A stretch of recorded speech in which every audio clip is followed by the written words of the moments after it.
guys, I had a request recently from a guy that wanted, he asked me if I could talk about people finding their strengths and using their strengths. And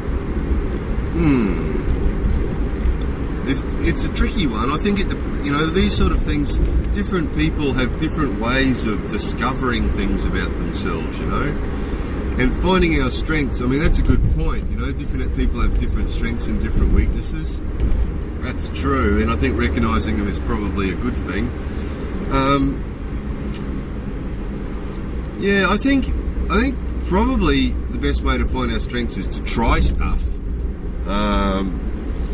I think that's probably one of the most important things, and I think I addressed that in another video about doing stuff. And I think it's also important to find out what we like doing. I mean, it's not really possible to, I like playing Wii.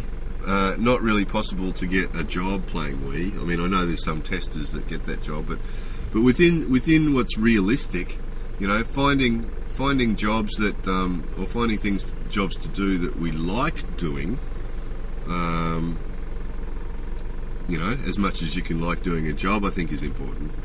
I know a lot of people who have done jobs that they didn't like for a long time, including me, until they finally realise that they're doing something that they didn't enjoy doing, and then they change to do something that they do. So, I mean, I think with work, the reason we get paid to do jobs is that we always, the reason we get paid to do jobs is that if we didn't get paid, we probably wouldn't do them. That's usually the case. I actually have some things I do that I get paid to do that I'd probably do for free, but there's also a lot of stuff that I do that, if I had millions of dollars, I wouldn't do it. And I think most people are the same. Even if you really like your job, there's some days where if you weren't getting paid, you probably wouldn't go.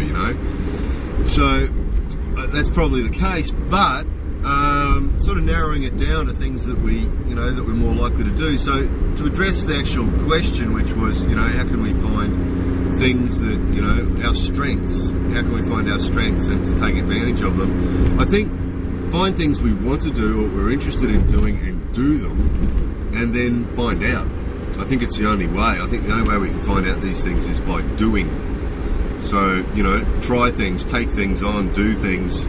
If you have a job and you're thinking about doing something else, and you can, you're doing a job and you need to keep doing that job because you need the money, but you're thinking you're doing something else. Well, if you can do a part-time course or a weekend course, or do that other job part-time on weekends or days off, or something like that, it's probably a good idea. Just do it, see how you like it. I think it's the only way, and just have the courage to try stuff. I think sometimes we worry that we're capable of doing something, so we don't try it.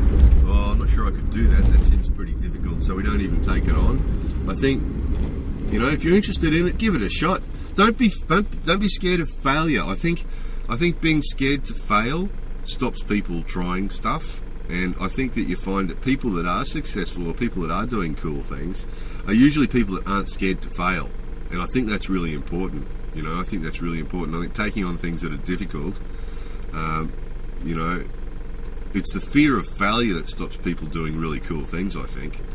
It's the fear.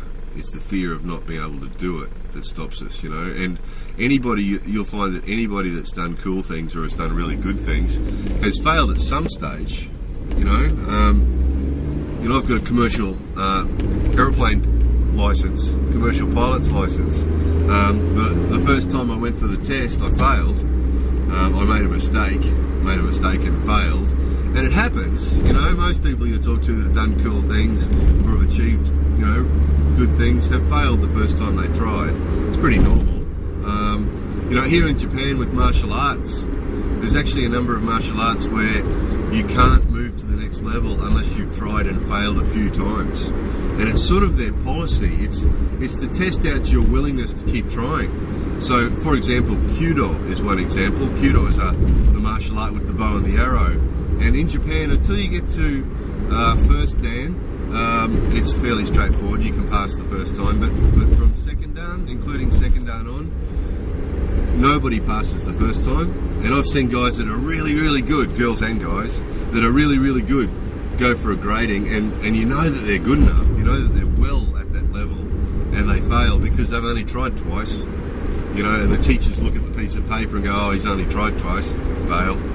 And they want to see that you've tried 3, 4, 5 times, that you keep coming back and doing this test, you know, and that you keep trying. And that's part of it, is that they want to see that you're persevering. And I think life's like that. I think the reason those martial arts teachers do that is that they know that life's like that.